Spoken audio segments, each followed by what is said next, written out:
함께 하신 우리 모든 성도님들 위해 또 하나님이 큰 은혜 부으실 줄 믿습니다. 좌우 옆에 보시면서 우리 한번 이렇게 같이 인사 나눠보겠습니다. 우리 열매 맺는 삶을 삽시다. 열매 맺는 삶을 삽시다. 아멘.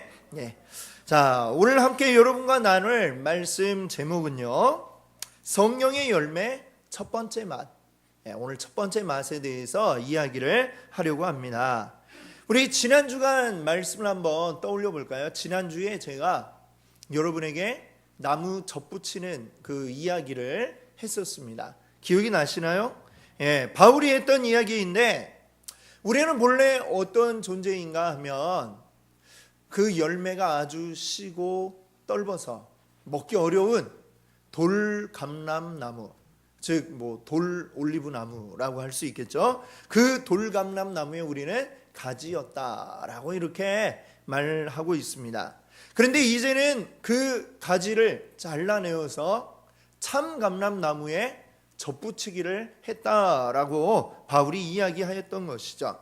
그래서 이제는 떫고 신 그런 열매 맺는 돌감람나무의 가지가 아니라 이제 젖붙여져서 우리는 어떤 나무의 가지가 되었어요? 참감람나무의 가지가 되었다라고 이렇게 이야기를 합니다. 자, 그래서 우리는 이제 어떤 열매를 맺을 수 있느냐? 시고 떫은 열매가 아니라 아주 맛이 있는 참감람 열매를 맺게 되었다는 것이죠. 그것이 어떻게 가능하느냐? 참감람나무에 젖붙이기가 되면서 이제는 우리 몸에 피가 흐르듯이 나무에는 무엇이 흐릅니까? 가지가지마다 수액이 이제 흐르죠. 자, 그 참감람나무의 수액이 이제는 우리에게 흐르게 되었다라고 말씀하고 있습니다. 그럼 우리 안에 흐르고 있는 이 참감람나무의 수액이 뭐냐? 그게 바로 뭘까요? 바로 성령이라고 하는 것입니다. 성령님이 우리 안에 계셔서 우리 몸 고루고루 모든 곳을 다 흘러다니시면서 우리가 열매를 맺게 만들어 주시는데, 그래서 맺을 수 있는 열매, 그 열매를 우리가 뭐라고 부릅니까? 성령의 열매라고 이렇게 우리가 부르는 것이죠. 자, 이 성령의 열매에 대해서 우리가 이야기할 때에 또 중요한, 우리가 잊지 않아야 될 한 가지 사실이 있는데, 성경에 보니까 성령의 열매들이라고 하지 않고 뭐라고 했어요? 성령의 열매. 그렇죠? 열매들 하면 2개 이상이 되지만 열매 그러면 몇 개예요? 하나. 그렇죠? 자, 이 오늘 우리가 읽은 말씀에 보니까 성령의 열매는 하면서 사랑과 희락과 화평과 오래 참음과 자비와 양성과 충성과 온유 절제, 이렇게 9가지를 쭉 적어놨는데, 근데 앞에 정작 열매는 하나다라고 이렇게 얘기를 하고 있는 거죠. 이게 의미하는 바가 뭡니까? 성령의 열매가 9종류가 있는 게 아니고, 사랑이라는 열매가 있고 화평이라는 열매가 있고 오래 참음의 열매가 있고, 이렇게 각각 따로 있는 게 아니라 성령의 열매라는 그 하나의 열매 안에 이 9가지가 녹아있다, 이렇게 얘기할 수가 있겠습니다. 그것을 말하자면 이것은 성령의 열매가 가지고 있는 9가지 맛이라고 우리가 이야기할 수 있는 것이죠. 자, 그렇다고 한다면 우리가 이런 식으로 얘기하는 것은 맞지 않는 게 될 겁니다. 예를 들어서 나는 사랑은 있는데 그런데 절제가 없어 라고 이렇게 이야기하는 것, 그런 것은 성령의 열매의 측면에서 볼 때에는 맞지 않는 이야기죠. 그 열매 자체에는 사랑이라는 맛도 있고 절제라는 맛도 있고 고루고루 이 9가지 맛이 나는 열매라고 했습니다. 그렇기 때문에 우리는 이 9가지의 맛이, 성령이 우리 안에 계시면 이 9가지 맛이 다 날 수 있게 되어야만 한다라고 하는 것이죠. 그런데 사실 실제적으로 우리는 어때요? 좀 어떤 것은 좀 이렇게 나타나 있기도 하고 또 어떤 것은 부족하기도 하고, 우리 9가지 중에, 그렇죠? 좀 많이 나에게 있는 게 있는가 하면 부족한 것들도 있다라고 하는 겁니다. 그럴 때 우리는 어떻게 해야 하느냐? 나에게 없는 건, 이 성령의 열매가 나에게 이거는 부족하네 라고 생각하는 게 아니라, 포기할 것이 아니라 그 좋은 열매는 어때요? 그 좋은 열매가 가지고 있는 맛이 고르게 잘 나타나야 좋은 열매를 할 수 있겠죠. 그래서 우리에게 부족한 것들, 이 9가지 맛 중에 우리에게 부족한 것이 고르게 잘 나타날 수 있기를 소망하고, 그리고 그것을 위해서 기도하고, 또 나에게 부족한 면을 채우기 위해서 힘써 또 노력을 해야 할 그런 부분이 있다라는 점을 여러분들 기억하시기 바랍니다. 이건 나에게 없어 라고 해서 포기하면 안 된다는 것이죠. 자, 그래서 오늘부터 이제 우리가 이 성령의 열매 가운데 나타나는 9가지 맛, 이 맛들을 우리가 함께 살펴보려고 하는데, 이 시간들을 통해서 나에게 어떤 맛이 있는지, 그리고 어떤 맛이 지금 나에게 부족한지, 이런 것들을 우리가 깨닫고, 그것을 우리가 성령 안에서, 왜냐하면 성령의 열매니까요, 성령 안에서 나에게 부족한 것들을 채워가는 그런 시간이 되기를 바랍니다. 자, 성령의 열매의 9가지 맛 중에 오늘은 첫 번째 맛, 첫 번째 맛이 이제 첫 번째로 나와 있는 게 첫 번째 맛이겠죠. 뭐에 대해서 얘기를 할까요? 사랑에 대해서 이야기를 하려고 합니다. 사랑. 참 어떻게 보면 이 세상에 가장 흔한 게 사랑이죠. 예. 길거리를 다녀도 노래가 흘러나오면 100이면 100 거의 다 사랑 노래를 하고 있어요. 이 세상에 사랑이 많다고 생각을 하는데, 그런데 아주 참 각박하고 살기가 어렵습니다. 그 이유가 뭘까요? 참된 사랑이 없기 때문이죠. 자, 여러분, 사랑에도 여러 종류가 있습니다. 남녀 간의 사랑도 있겠고, 또 부모와 자녀 간의 사랑도 있겠고, 또 친구와의 사이에 있는 그러한 사랑도 있을 수 있습니다. 자, 근데 우리가 사랑하면 이제 머리에 딱 떠오르는 이미지가 있죠. 사랑이라고 할 때에는 우리가 일반적으로는 되게 아주 기분 좋아지는 그런 감정을 우리는 이 사랑이라고 생각을 합니다. 물론 사랑의 쓴맛을 본 사람들은 좀 약간 예외겠지만요. 자, 그런데 성경은 이 사랑을 단순히 감정 차원에서 이야기하지 않습니다. 오히려 어떤 행동을 우리에게 요구하는 것을 우리가 보게 됩니다. 우리가 성경에서 사랑하면 대표적으로 떠올리는 한 장이 있어요. 고린도전서 13장을 보면 계속해서 사랑에 대한 이야기를 하고 있습니다. 우리 그 고린도전서 13장 가운데서 4절에서 7절까지를 한번 우리가 같이 읽어볼게요. 4절은 제가 읽고 우리 5절 여러분들이 읽고 우리 마지막 7절을 함께 읽겠습니다.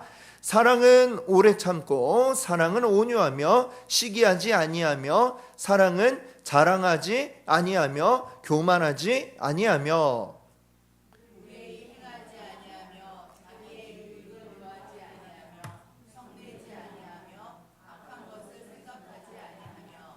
불의를 기뻐하지 아니하며 진리와 함께 기뻐하고 함께 하겠습니다. 모든 것을 참으며 모든 것을 바라며 모든 것을 견디느니라. 네, 죄송합니다. 네, 너무 흥분해가지고 건너뛰었네요. 자, 그래요. 자, 근데 우리가 쭉 읽어보니까 어떻습니까? 우리가 일반적으로 생각했던 어떤 사랑과는 좀 약간 차이가 있다, 이렇게 느껴지실 거예요. 우리의 어떤 감정적인 부분을 이야기하지 않고 사랑은 뭐 이런 느낌이야, 또 저런 느낌이야, 이런 얘기를 하는 게 아니라 어떤 행동들을 우리에게 요구하고 있는 것을 볼 수 있습니다. 근데 사실 우리가 이 고린도전서 13장의 말씀들은 우리가 많이 듣고 익숙해서 좀 이렇게 뭐 어떤 거부감을 느끼지 않아서 그러지, 이 말씀을 잘 곱씹어 보면 굉장히 어려운 것들을 요구하고 있다라는 점을 알 수가 있습니다. 뭐 4절부터 한번 다시 봐요. 뭐라 그래요? 오래 참아라. 또 온유해야 되고, 시기해서도 안 되고, 자랑도 안 되고, 교만해도 안 되고, 아주 무례해서도 안 되고, 그 다음에 내 유익을 구해서도 안 되고, 성내도 안 되고, 악한 생각을 해도 안 되고, 불의를 기뻐해도 안 되고, 진리와 함께 기뻐하고, 모든 것을 참아야 된다, 이렇게 얘기를 해요. 예, 이게 쉬운 일인가요? 어려운 일인가요? 네, 어렵죠. 굉장히 어려운 거를 우리에게 요구하고 있고 이게 사랑이다라고 말씀하고 있습니다. 정말 이 정도라고 한다면 사랑을 한다는 것은 일종의 돌을 닦는 것이다 라고도 이렇게 생각할 수 있을 것 같아요. 거의 뭐 도 닦는 수준이 되어야, 도인이 되어야 이 사랑을 제대로 할 수 있겠다라는 생각이 듭니다. 굉장히 어려운 거죠.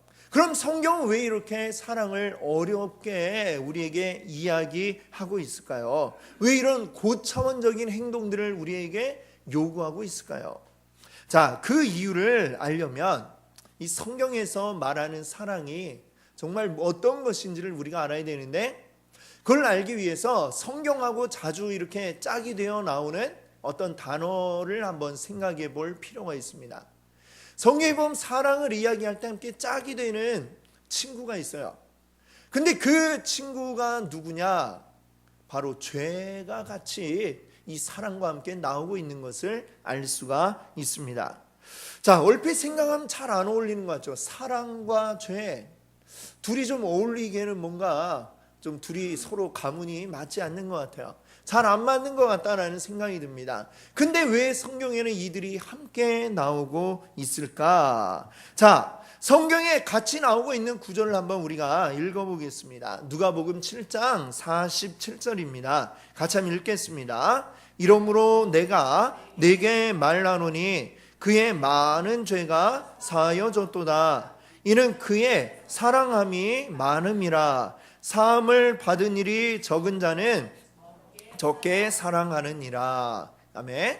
자, 여기 보니까 죄라는 말이 있고 사랑이라는 말이 같이 쓰여지고 있어요. 자, 그럼 이 말은 지금 어느 상황에서 예수님이 하신 말씀인가? 누가복음 7장 36절 이하에 보면 예수님이 갈릴리 지역에 이제 다니시다가 어느 한 동네에서 바리새인의 초대를 받게 됩니다.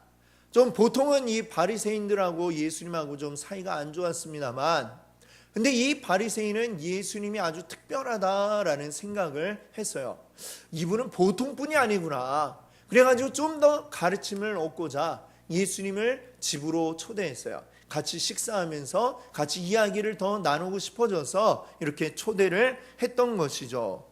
자, 그런데 그 바리새인의 집에 들어와서 예수님이 이제 식사를 기다리면서 앉아 계실 때에 이 집에 어떤 한 여인이 들어왔다라고 이야기를 합니다. 근데 그 여인이 무엇을 했느냐?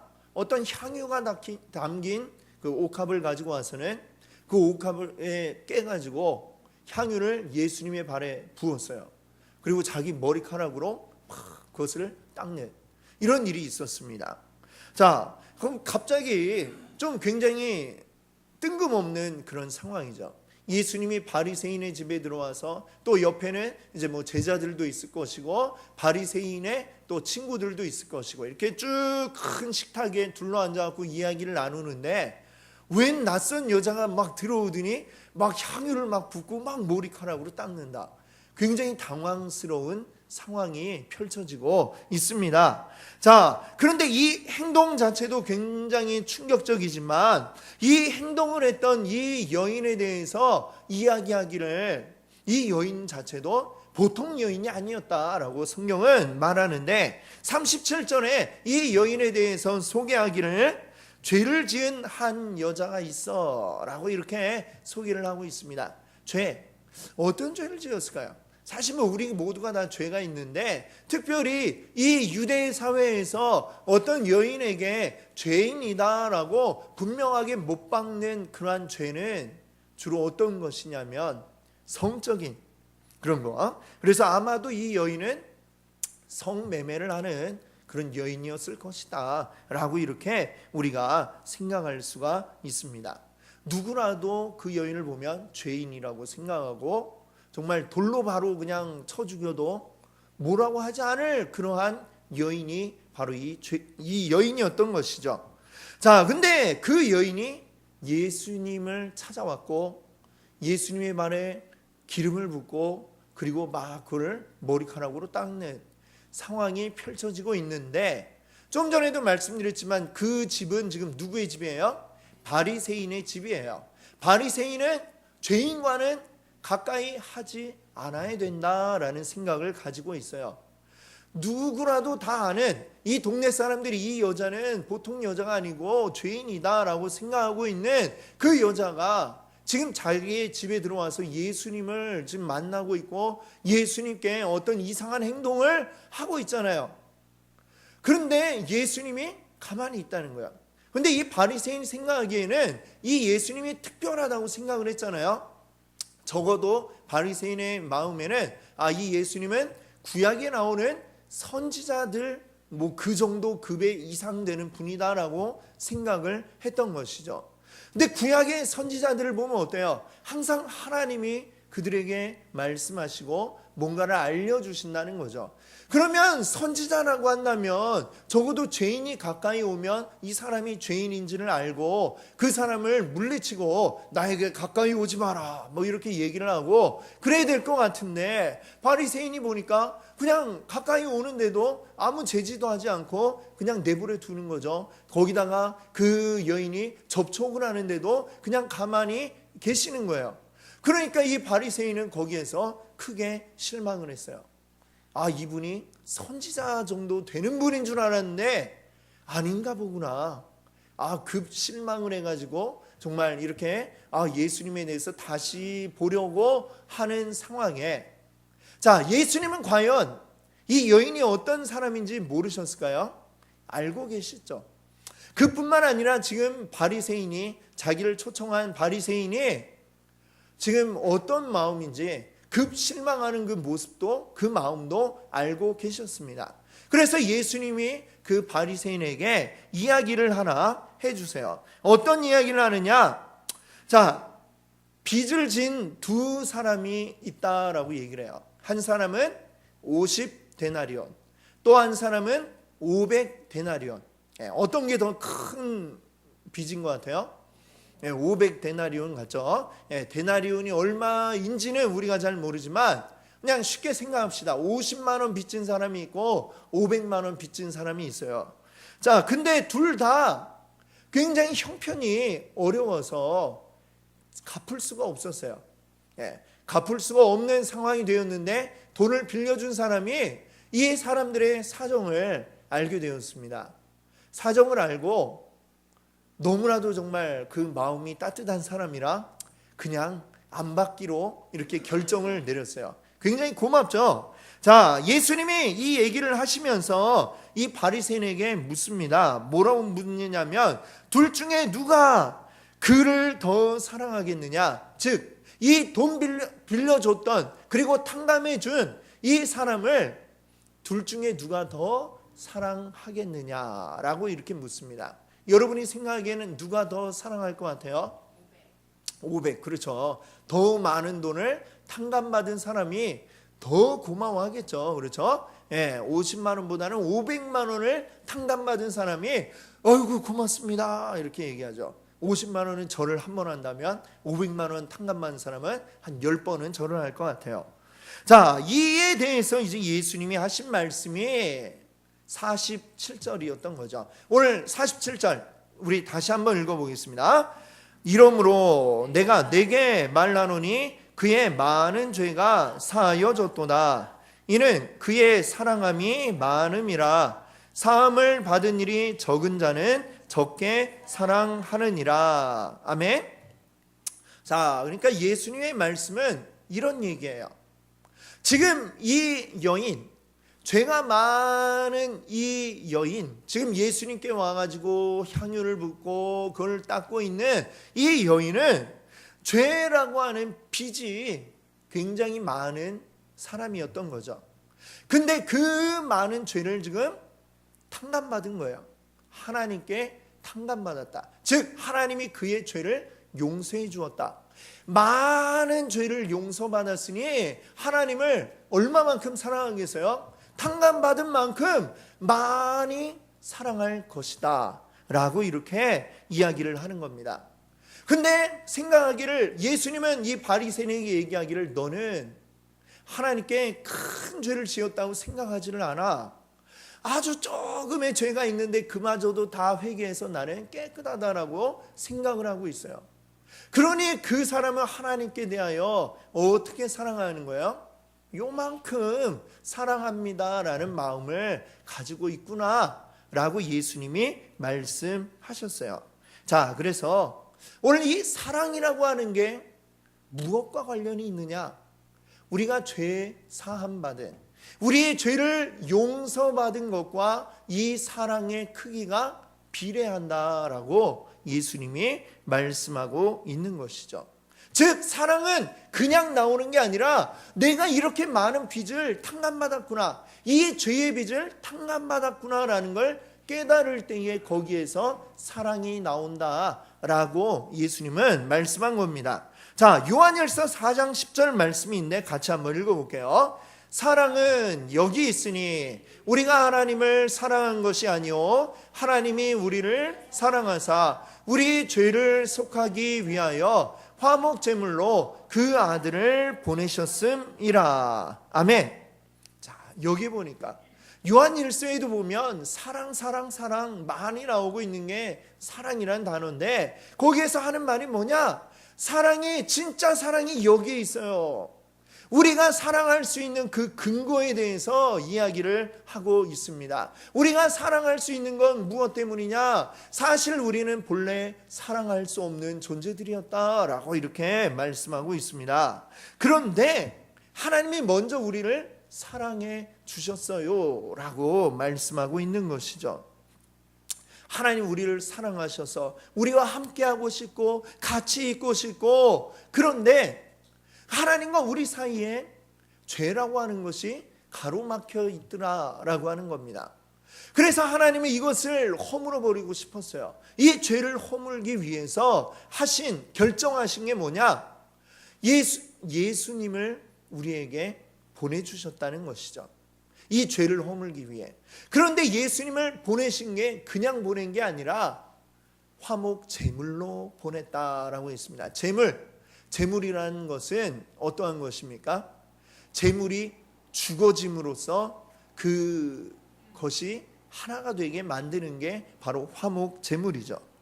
예수님은 아들 예수 그리스도를, 하나님은 아들 예수 그리스도를 우리에게 제물로 보내주셨습니다. 즉 죽으라고 내어 주었다라고 말씀하고 있습니다.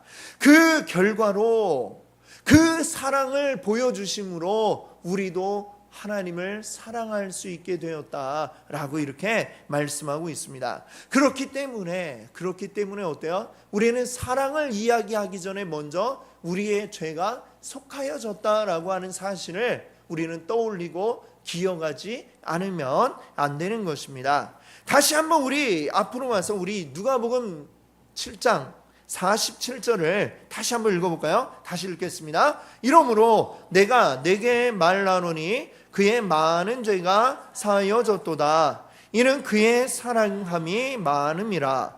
사함을 받은 일이 적은 자는 적게 사랑하느니라. 아멘. 죄 사함을 크게 받은 사람은 사랑도 크다라고 이렇게 말씀합니다. 우리의 큰 죄가 있는데 그것이 예수 그리스도에 의해서 깨끗하게 됐습니다. 이 사실을 우리가 기억한다면 우리도 당연히 사랑을 하지 않을 수 없을 것이다 라는 게 이 말씀의 결론입니다. 사랑을 하는 게 마땅하다라고 하는 것이죠. 그렇다면 우리는 누구를 사랑해야 될까요? 누구를 사랑해야 되느냐? 자, 거기에 대해서 마태복음 22장 37절에서 40절이 우리에게 이야기하는데 우리 교독으로 한번 읽어볼게요. 제가 한 줄 읽고 그 다음 절 여러분들이 읽으시고 40절은 같이 하겠습니다. 예수께서 이르시되 내 마음을 다하고 목숨을 다하고 뜻을 다하여 주 너희 하나님을 사랑하라 하셨으니 둘째도 그와 같으니 내 이웃을 내 자신같이 사랑하라 하셨으니 이 두 계명이 온 율법과 선지자의 강령이니라. 아멘. 예수님이 우리에게 이 두 방향의 사랑을 말씀하셨어요. 우리가 누구를 사랑해야 되느냐? 한 방향으로는 먼저 누구를 사랑하라는 거예요?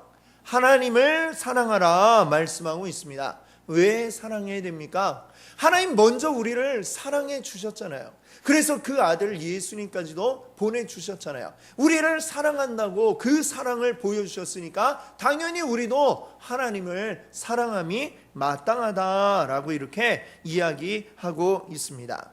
여기 더해서 또 한 방향의 다른 사랑을 할 것을 말씀하고 있는데 그것은 바로 무엇이냐? 우리 이웃을 사랑하라 라고 하는 것입니다.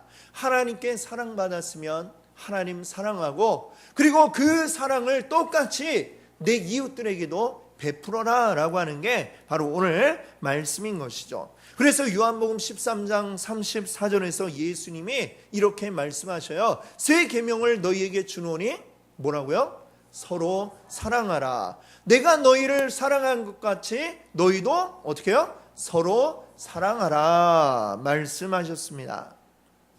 사랑해야 됩니다. 우리 이웃들과 함께 서로 사랑해야 된다 말씀하고 있습니다. 예수님께서 우리를 위하여 그 목숨까지 내어주신 것처럼 우리들도 정말 목숨 내어 걸고 사랑을 해야 한다라고 말씀하고 있습니다. 그런데 우리 이웃들을 보면 어때요? 도저히 사랑하기 어려운 나의 이웃들, 무엇보다도 내 편이 아닌 남편, 뭔지 아시죠? 집안에 원수가 함께 살고 있는 이런 경우들이 있어요. 그래서 뭐라고 말씀하세요? 너희 원수를 사랑하라 이런 얘기를 하시잖아요. 그렇죠? 왜 이런 말이 나옵니까? 도저히 사랑할 수 없는 상황에서 사랑하는 게 그게 진짜다라고 하는 것이죠. 자, 마태복음 5장 46절에 예수님 뭐라고 하셨느냐? 너희가 너희를 사랑하는 자를 사랑하면 무슨 상이 있으리요? 세리도 이같이 아니하느냐? 정말 사랑스러워서 사랑하는 아이고 내 새끼. 여기는 뭐 어떤 노력을 안 해도 그냥 내 새끼들은 이쁘죠. 근데 남편은 어때요? 옛날엔 사랑했었는데 지금은 남의 편이 되어버려가지고 사랑이 안 가죠. 그래도 어떻게 해야 된다는 거예요? 원수를 사랑하는 마음으로 남편도 사랑해야 된다. 남편뿐만이 아니라 이 세상 가운데는 진짜 원수 같은 사람들이 얼마나 많습니까? 나를 해치려고 하고 나를 뒤에서 나를 욕하고 또는 나를 해코지 하려고 하는 그런 인간들이 얼마나 많이 있습니까? 그럼에도 불구하고 주님은 어떻게 하라는 거예요? 그조차도 사랑하라라고 말씀하고 있는 것입니다. 예수님의 그 말씀 따라 예수님도 우리가 정말로 다 이뻐서 사랑하셨을까요? 예수님 향해서 십자가에 못 박아라 외치고 예수님 향해 조롱하고 놀리는 그 사람들을 볼 때 예수님도 우리와 같은 사람이고 우리와 같은 마음을 가지고 계신데 기분이 좋으셨겠어요? 얼마나 그 마음이 찢어지고 아프고 화가 나고 분노가 치밀어 오르는 상황이 아니었겠습니까? 그런데도 불구하고 예수님은 주여 저들은 저들의 죄를 알지 못합니다 라고 하면서 기꺼이 우리를 위해 십자가에서 죽으셨어요. 사랑할 만한 구석이 요만큼도 없지만 우리를 위하여 죽으셨죠. 그 사랑을 우리에게 보여주셨다는 것입니다. 바로 그 모습을 우리가 닮아서 이제는 우리의 이웃들, 사랑스러운 이웃뿐만이 아니라 도저히 사랑할 수 없고 밉고 그리고 화가 치미는 그 사람들도 사랑해라 라고 이렇게 말씀하고 계신 것입니다.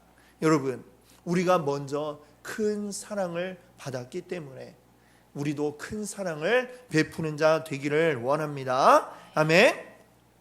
오늘 이제 우리가 이 성령의 열매의 첫 번째 맛에 대해서 이야기를 나누었어요. 바로 사랑이라고 하는 맛을 이야기했습니다. 성경에 아주 정말 제일 많이 나오고 가장 중요한 단어 바로 사랑이라고 할 수 있을 것입니다. 성령의 열매 가운데도 가장 그 맛 가운데도 가장 처음 나와 있는 게 바로 사랑이라고 하는 것이죠. 그만큼 이것은 중요하다라고 하는 것입니다. 이 중요한 사랑, 우리가 기억할 것은 이 사랑은 어떻게 우리가 할 수 있느냐? 바로 우리가 먼저 죄 사함을 받았기 때문에, 죄 사함이라는 것으로 사랑을 받았기 때문에 이제 우리도 사랑해야 되고 사랑할 수 있다라는 것입니다. 그러면 우리는 누구를 사랑해야 된다고요? 하나님을 사랑해야 되고, 그리고 이웃을 사랑해야 됩니다. 먼저 우리를 사랑해 주신 하나님을 사랑하고, 그리고 받은 사랑 똑같이 우리 이웃들에게 해야 한다는 것이죠. 그런데 이것은 너무나 어려운 일입니다. 어떻게 원수를 사랑할 수가 있어요? 이거는 내 의지로 되는 게 아니고 내 감정으로도 되는 게 아니고 아무것도 우리는 그렇게 할 수 있는 힘이 없습니다. 어떻게 해야 이게 가능하겠어요? 원수 사랑이 어떻게 가능하겠어요? 내 힘을 의지하지 않고 내 안에 계신 하나님, 내 안에 계신 성령님, 나에게 성령의 열매를 맺게 하시는 이 성령님을 의지하지 않으면 우리는 이 열매를 맺을 수 없다라고 하는 것입니다. 그래서 우리는 성령님이 오늘 우리에게 하시는 말씀을 듣고 성령께서 인도하시는 대로 따라가야 하는 것입니다. 그렇게 할 때에 우리에게 성령의 열매가 맺혀지고 그 가운데 온전한 사랑의 맛이 나오게 될 줄 믿습니다. 아멘. 그것을 여러분들 기억하시고 오늘 성령 안에 거하셔서 사랑의 맛을 내시는 여러분 되시기 바랍니다.